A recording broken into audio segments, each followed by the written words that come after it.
Hello everyone, welcome back to my channel. So आज का हमारा टॉपिक रहेगा क्लास 10 से लाइफ प्रोसेस का। हमने टॉपिक लिया है दैट इज न्यूट्रिशन।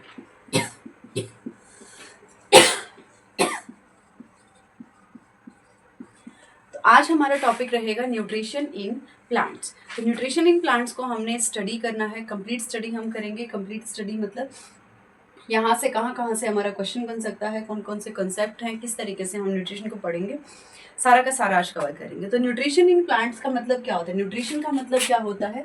पोषण। पोषण मतलब कि कोई भी लिविंग ऑर्गेनिज्म है, चाहे वो प्लांट्स है, चाहे ऑर्गेनिजम्स हैं, एनिमल्स हैं, ह्यूमन बींग्स हैं। तो पोषण का मतलब क्या होता है कि वो जो पर्टिकुलर ऑर्गेनिज्म जिसकी हम बात कर रहे हैं, उसकी बॉडी के अंदर जो एनर्जी बनती है वो किस तरीके से बनती है, कैसे उसकी बॉडी को न्यूट्रिएंट्स मिलते हैं, दैट इज न्यूट्रिशन। ठीक है, अब हम बात करते हैं प्लांट्स की। तो प्लांट्स के अंदर हम सबको पता है प्लांट्स क्या होते हैं? ऑटोट्रॉप्स होते हैं। प्लांट्स क्या होते हैं? ऑटोट्रॉप्स। और प्लांट्स के अंदर जो प्रोसेस होता है न्यूट्रिशन का, सभी उस चीज से अवेयर हैं। That process name is photosynthesis. जब भी हम ऑटोट्रॉप्स की बात करते हैं तो हमारे दिमाग में एक ही चीज़ आती है, दैट इज ग्रीन प्लांट्स। और जब ग्रीन प्लांट्स की बात करते हैं तो हमारे दिमाग में दूसरी जो फोटो बनती है, दैट इज फोटोसिंथेसिस। ठीक है, तो आज की प्रोसेस में हमें यही पढ़ना है कि प्लांट्स के अंदर जो फोटोसिंथेसिस होता है वो कैसे होता है, उसके अंदर रॉ मटेरियल कौन से होते हैं, कौन सी साइट पर जो फोटोसिंथेसिस प्रोसेस है वो होती है। ठीक है, तो ये सारी चीज़ें हमें आज इस टॉपिक के अंदर कवर करनी है। तो बात करते हैं फोटोसिंथेसिस की। फोटोसिंथेसिस प्रोसेस क्या होता है? फोटोसिंथेसिस एक ऐसा प्रोसेस होता है जिसमें जो प्लांट्स होते हैं वो इनऑर्गेनिक मटेरियल को यूज करके, कौन से material? Inorganic. Plants inorganic material को यूज करके क्या करते हैं? अपना फूड फॉर्मेशन करते हैं। ठीक है, तो उस प्रोसेस को बोला जाता है फोटोसिंथेसिस प्रोसेस। अब जब हमने बात किया कि इनऑर्गेनिक मटेरियल को यूज करते हैं, तो यहाँ पर दो तरीके की चीजें आती हैं। देखो, सबसे पहली चीज होती है कि एनवायरनमेंट से, एटमॉस्फेयर से जो प्लांट है उसको रॉ मटेरियल क्या क्या चाहिए होता है। दो चीजें होती हैं, एक हमारा स्टेटमेंट होता है रॉ मटेरियल, ठीक है, और एक हमारी टर्म है प्राइमरी रिक्वायरमेंट। ठीक है, देखो दोनों में डिफरेंस है, raw material and primary requirement. तो फोटोसिंथेसिस के लिए जो रॉ मटेरियल हमें चाहिए होता है, that raw material is carbon dioxide, ठीक है, and water. These are the raw materials required in photosynthesis, that is water and carbon dioxide. ठीक है, लेकिन जब हम बात करेंगे प्राइमरी रिक्वायरमेंट्स की, प्राइमरी रिक्वायरमेंट मतलब क्या क्या ऐसी बेसिक चीजें हैं जो फोटोसिंथेसिस प्रोसेस होते टाइम हमारे पास होनी चाहिए, लाइक प्लांट्स के पास होनी चाहिए। तो प्राइमरी रिक्वायरमेंट्स की जब हम बात करेंगे तो प्राइमरी रिक्वायरमेंट्स में हमारे पास सबसे पहले क्या होना चाहिए? सनलाइट, फिर हमारे पास होना चाहिए वाटर, फिर हमारे पास होनी चाहिए कार्बन डाइऑक्साइड। ये सारी चीजें होने के बाद हमें हमारे पास वो साइट होनी चाहिए जहां पर फोटोसिंथेसिस प्रोसेस होती है, and the site is chlorophyll. Okay, so these are the primary requirement and these two are the raw materials required for photosynthesis process. तो ये चीजें सबसे पहले हमें क्लियर होनी चाहिए कि रॉ मटेरियल क्या होता है, प्राइमरी रिक्वायरमेंट क्या होती है फोटोसिंथेसिस प्रोसेस को परफॉर्म करने के लिए। तो आई होप यहाँ तक सभी को क्लियर हो गया होगा। उसके बाद फोटोसिंथेसिस प्रोसेस होती क्या है, मतलब हमने ये तो पढ़ लिया कि इनऑर्गेनिक मटेरियल का यूज करके हम क्या करते हैं, जो प्लांट्स हैं वो क्या करते हैं, अपना फूड फॉर्मेशन करते हैं। तो वो एक फोटोसिंथेसिस प्रोसेस होती है। ठीक है, इनऑर्गेनिक मटेरियल से क्या करेंगे? Food formation, this is photosynthesis process. ठीक है, बट जब हम एग्जैक्ट डेफिनेशन की बात करें तो फोटोसिंथेसिस क्या होता है कि जब प्लांट कार्बन डाइऑक्साइड और वाटर को यूटिलाइज करते हैं, किसकी प्रेजेंस में? सनलाइट एंड क्लोरोफिल के प्रेजेंस में। तो वहां पर क्या करेंगे? ये ग्लूकोज फॉर्मेशन करेंगे, ये फूड फॉर्मेशन करेंगे। That kind of process is called photosynthesis process. तो इस चीज को समझने के लिए सबसे पहले हम लिख लेते हैं फोटोसिंथेसिस प्रोसेस की जो केमिकल रिएक्शन है। ठीक, okay, so this is the chemical reaction for photosynthesis process. The chemical reaction is 6CO2 plus 12 H2O give rise to 6 C6H12O6, 6H2O and 6O2. अब यहाँ जो बीच में जो कैटलिस्ट हम लिखेंगे that is sunlight and the second one is chlorophyll. Okay, so this is the primary reaction or the photosynthesis process chemical reaction. The food formation, food will form in the form of glucose. ठीक है, खाना हमारा जो है वो glucose की form में बनेगा और ये हमारा केमिकल रिएक्शन रहेगा फोटोसिंथेसिस प्रोसेस के लिए।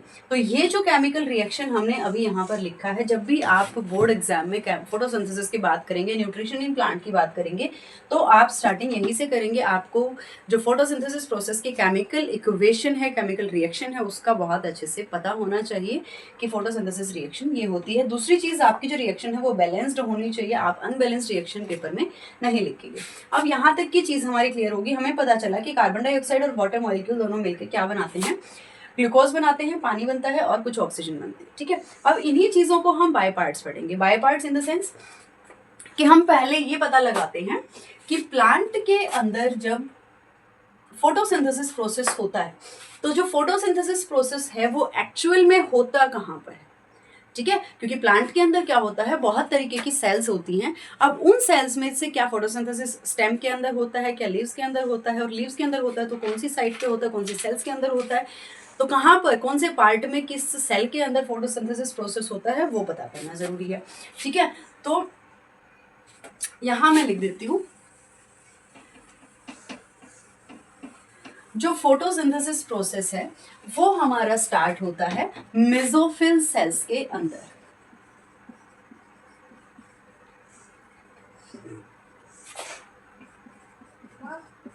ठीक है, तो प्लांट्स के अंदर क्या होता है, मेसोफिल सेल्स होते हैं जो जब लार्ज अमाउंट में इकट्ठे हो जाते हैं तो मेसोफिल टिश्यूज बनाते हैं। तो यहाँ से हमारा फोटोसिंथेसिस प्रोसेस स्टार्ट होता है। प्लांट्स के अंदर सिर्फ मेसोफिल सेल्स हैं जहाँ जो फोटोसिंथेसिस प्रोसेस को कंडक्ट करेंगी, जहाँ पर फोटोसिंथेसिस प्रोसेस हो सकता है।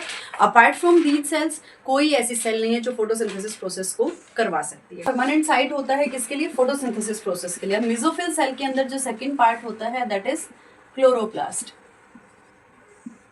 Okay, this is chloroplast. Chloroplast क्या होता है, मेसोफिल सेल के अंदर वो वाला पार्ट जहां फोटोसिंथेसिस प्रोसेस जो है परफॉर्म होती है। और क्लोरोप्लास्ट के अंदर क्या प्रेजेंट होता है, क्लोरोफिल।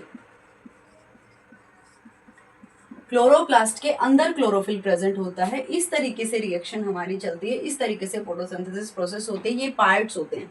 ठीक है, कई लोग यहाँ पर पजल हो जाते हैं कि क्लोरोफिल का पार्ट क्लोरोप्लास्ट होता है, क्लोरोप्लास्ट का पार्ट क्लोरोफिल होता है। तो आप ये ऐसे एक फ्लो चेन बना लें और वहां से आपको इजीली समझ में आ जाएगा कि पहले क्लोरोप्लास्ट एक पार्ट होता है, उसके अंदर क्लोरोफिल प्रेजेंट होता है।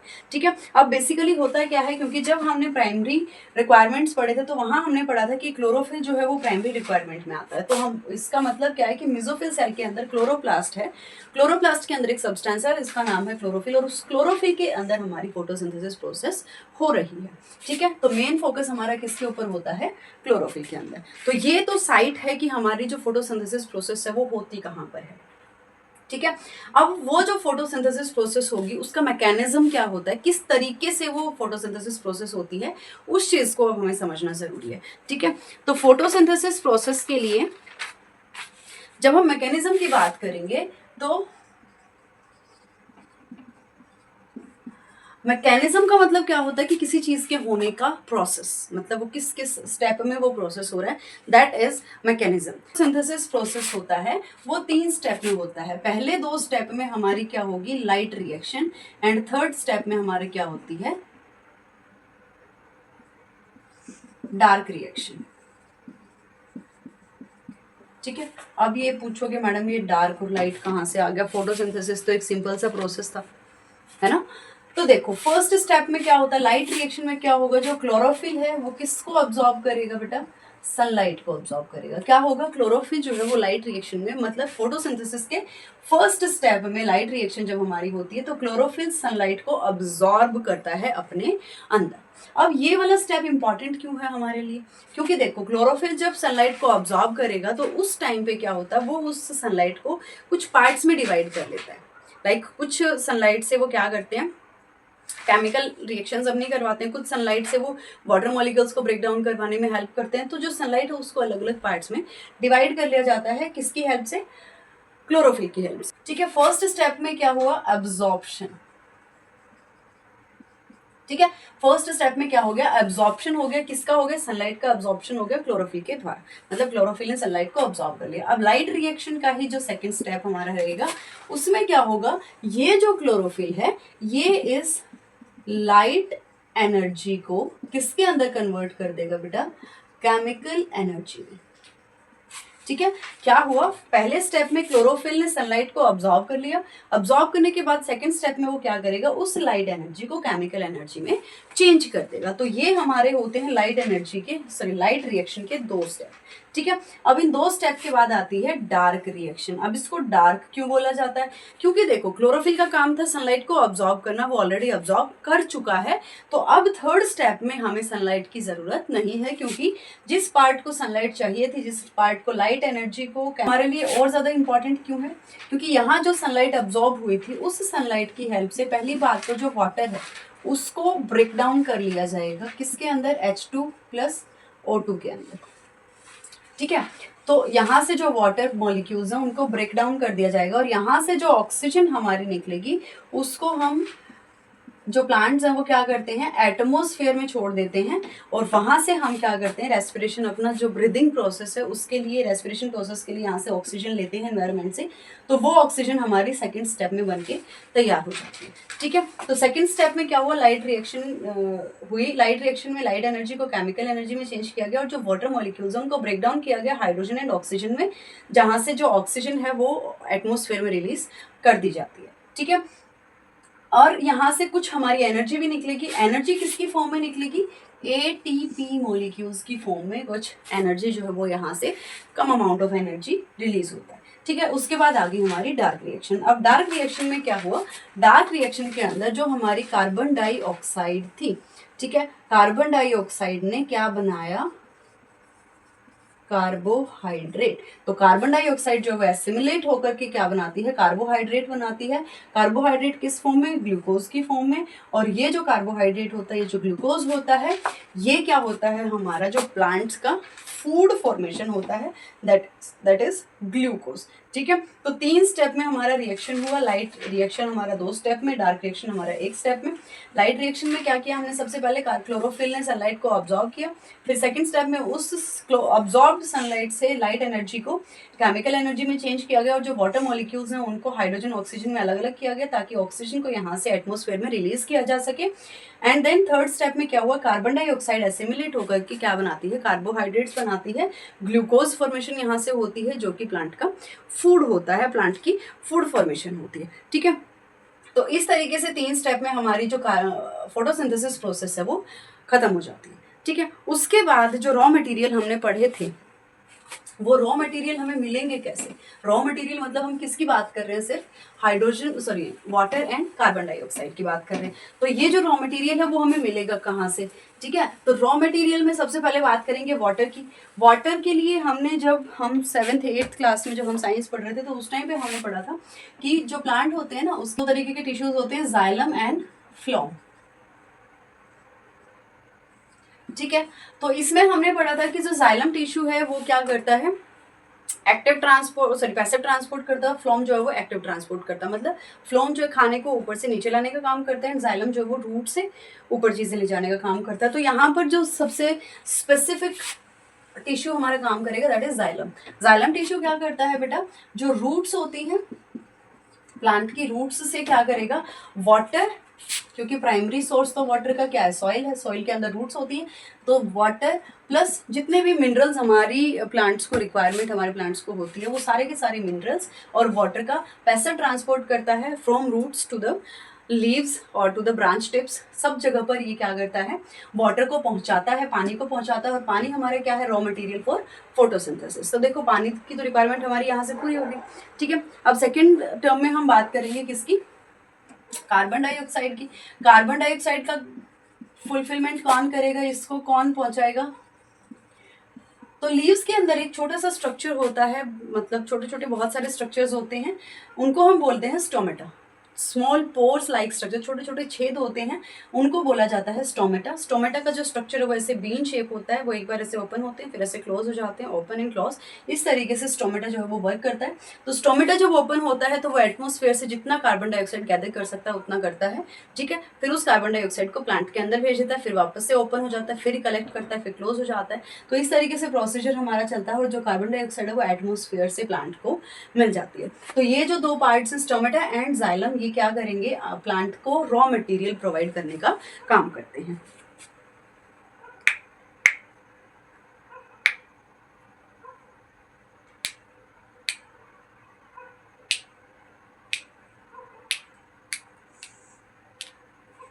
ठीक है। उसके बाद क्लोरोफिल की अगर हम बात करें तो क्लोरोफिल तो ऑलरेडी प्लांट के पास होता है। मेसोफिल सेल के अंदर क्लोरोप्लास्ट नाम का एक पार्ट होता है। उस क्लोरोप्लास्ट नाम के पार्ट के अंदर क्लोरोफिल नाम का एक कंपोनेंट होता है जो ऑलरेडी प्लांट के पास प्रेजेंट होता है। क्लोरोफिल का काम क्या होता है? सनलाइट को ऑब्जॉर्व करना, ठीक है, ड्यूरिंग फोटोसिंथेसिस। ये प्लांट्स जो पार्ट है वो क्या करेगा? सनलाइट को ऑब्जॉर्व करेगा और फोटोसिंथेसिस प्रोसेस में हेल्प कराता है। लाइट रिएक्शन जितनी भी होती हैं वो सारी क्लोरोफिल के अंदर होती हैं और कब होंगी? जब ये सनलाइट के कांटेक्ट में आएगा उस टाइम पे। फंक्शन इसका क्या है? जो केमिकल जो लाइट एनर्जी है उसको केमिकल एनर्जी में कन्वर्ट करता है। तो ये हमारे रॉ मटेरियल है। उसके बाद प्राइमरी रिक्वायरमेंट में ही अगर हम बात करें तो सनलाइट हमारे पास है। सनलाइट तो सबको पता है एनर्जी का सबसे बड़ा सोर्स, चाहे लिविंग ऑर्गेनिज्म में कोई भी हो उसके लिए सबसे बड़ा एनर्जी का सोर्स क्या है? सन है, ठीक है। तो ये हमारी रिक्वायरमेंट्स होती हैं, ये हमारे रॉ मटेरियल थे, ये प्राइमरी रिक्वायरमेंट्स थे। तो इस तरीके से जो रिक्वायरमेंट्स हैं उनको फुलफिल किया जाता है, ठीक है। उसके बाद एक मेन पार्ट आता है that is structure of chloroplast. Chloroplast का स्ट्रक्चर क्या होता है? कई बार पेपर में पूछ लिया जाता है क्या स्ट्रक्चर होता है, क्या क्या उसके पार्ट्स होते हैं, ठीक है। देखो सबसे पहले हमारे पास डबल लेयर एक मेम्ब्रेन होती है क्लोरोप्लास्ट के सबसे बाहर, ठीक है। उसके बाद क्लोरोप्लास्ट के अंदर जो लिक्विड होता है दैट इज जो फ्लूइड टाइप्स होता है उसको हम बोलते हैं स्ट्रोमा। स्ट्रोमा के अंदर इसके सारे के सारे पार्ट्स लाई करेंगे। फिर उसके बाद हमारे पास ना एक डिस्क शेप स्ट्रक्चर होता है, एक बंडल होता है पूरा डिस्क का। उस पूरे बंडल को बोला जाता है ग्रेनम या फिर ग्रेना, ठीक है।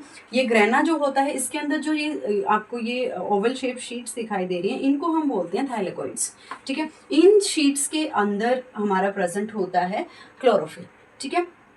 और ये जितने भी हमारे ग्रेना हैं ये सभी एक दूसरे से इंटरकनेक्टेड होते हैं। इंटरकनेक्टेड किसकी हेल्प से होंगे? इंटरलैमेलर जंक्शन की हेल्प से एक दूसरे से कनेक्टेड होते हैं, ठीक है। तो this is the structure for chloroplast. ये हमारा स्ट्रक्चर रहेगा क्लोरोप्लास्ट का, ठीक है। तो कई बार पूछ लिया जाता है पेपर में स्ट्रोमा क्या होता है या फिर थाइलेकोइड्स क्या होते हैं, ग्रेना पार्ट कौन सा होता है। तो आपको अच्छे से उसको ड्रॉ करना आना चाहिए, आपको पता होना चाहिए कि कहाँ कौन सा पार्ट जो है क्लोरोप्लास्ट के अंदर प्रेजेंट होता है। तो इतना हो गया। उसके बाद रहता है हमारा स्ट्रक्चर ऑफ लीफ। तो स्ट्रक्चर ऑफ लीफ में वैसे देखो अगर हम टीएस ऑफ लीफ बनाए तो उसके अंदर कई सारे पार्ट होते हैं, जैसे अपर एपिडर्मिस होता है, लोअर एपिडर्मिस होता है, मेसोफिल सेल्स होते हैं। मेसोफिल सेल्स के भी अंदर दो हमारे पार्ट होते हैं। पहला होता है palisade parenchyma and the second one is spongy parenchyma, ठीक है। तो ये टिश्यूज हमारे वहाँ पर प्रेजेंट होते हैं। तो वो आपको सिंपल एक टीएस ऑफ लीफ बनाना है, ऑलरेडी आपके एनसीईआरटी बुक में वो गिवन है। अभी मैं यहाँ ड्रॉ करूँगी तो बहुत लंबा हो जाएगा, तो उसको आपने जस्ट स्टडी करना है, पार्ट्स के नाम आपको आइडेंटिफाई करने हैं। तो ये था हमारा न्यूट्रिशन इन प्लांट्स। किस तरीके से होता है, क्या मैकेनिज्म होता है, क्या रिएक्शन होती है, कौन कौन से पार्ट्स होते हैं, रॉ मटेरियल क्या होते हैं, प्राइमरी रिक्वायरमेंट क्या होती हैं, और जो जितने भी रॉ मटेरियल उनको कौन कौन सी जगह से लाया जाता है, किस तरीके से वो प्रोवाइड करवाए जाते हैं प्लांट को, किस पार्ट का क्या स्ट्रक्चर होता है। तो this is all about nutrition in plant. तो आई होप कि आप लोगों को न्यूट्रिशन इन प्लांट जो है वो अच्छे से क्लियर हो गया होगा। अगर आप लोगों का कोई डाउट है तो आप कमेंट सेक्शन में कमेंट करके ज़रूर से वो डाउट बता सकते हैं। And if you all want कि हमारा 10th क्लास का एक ग्रुप बनाया जाए जिसमें आप अपने अलग से डाउट ले सको, या जिसमें मैं आपको सीबीएसई रिगार्डिंग टेस्ट सीरीज़ दे सकूं, या आप लोगों को मैं अलग से कुछ कंटेंट प्रोवाइड कर सकूं, नोट्स प्रोवाइड कर सकूं आपको, question paper previous year questions जो हैं वो आपको टॉपिक वाइज जो है वो प्रोवाइड किए जाएं, तो उसके लिए आप कमेंट सेक्शन में अबाउट 50 कमेंट्स मुझे मिलने चाहिए। उसके बाद हम अपना एक बढ़िया कम्युनिटी स्टार्ट करेंगे और वहाँ पर हम टॉपिक वाइज PYQs करेंगे जितने भी हमारे टॉपिक वाइज अब तक आए हैं, ठीक है, और जिनकी भी उम्मीद है आने की, ठीक है, वो सारे के सारे क्वेश्चंस हम साथ साथ कवर करते जाएंगे। तो तब तक के लिए आप लोग बहुत अच्छे से पढ़ते रहिए, अच्छे से वीडियो को 2 से 3 बार आप अच्छे से ध्यान लगा करके देखिए, साथ साथ नोट्स बनाइए, साथ साथ स्ट्रक्चर्स बनाइए, रिएक्शंस लिखिए, ठीक है। हर एक चीज़ को step by step point two point लिखने की कोशिश कीजिए ताकि आप जब भी उस चीज़ को पढ़ें तो आपको 1 सेकंड में 1 मिनट के अंदर पूरा का पूरा टॉपिक जो है वो रिवाइंड हो जाए कि हाँ किस तरीके से हमने कौन सी चीज़ कहाँ कैसे पढ़ी थी, ठीक है। तो मिलते हैं अगली वीडियो में। अगली वीडियो में हम करेंगे न्यूट्रिशन इन एनिमल्स, ठीक है।